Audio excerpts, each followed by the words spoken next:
السلام عليكم ورحمة الله الإخوة والأخوات، حياكم الله. الحمد لله على أمطار الخير اللي غمرات المملكة.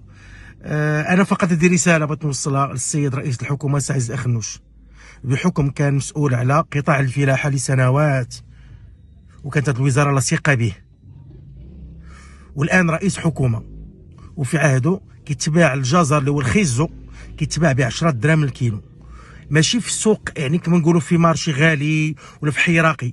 بحد احياء مدينه الدار البيضاء الهامشيه الجزر اللي هو الخيزو كيتباع ب 10 دراهم الكيلو. اقسم بالله العلي العظيم الى تقريبا انا بعد قدامي شي 5 ناس ولا 4 كيسولوا كيزيدوا بحالهم، وكيتقول لي بزاف 10 دراهم الخيزو.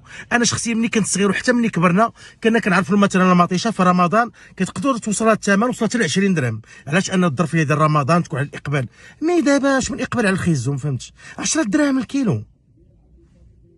السي عزيز اخنوش راه عيب هادشي، راه عيب هادشي. المواطن اكتوى بالغلاء في عهدك بزاف، الله يحد الباس.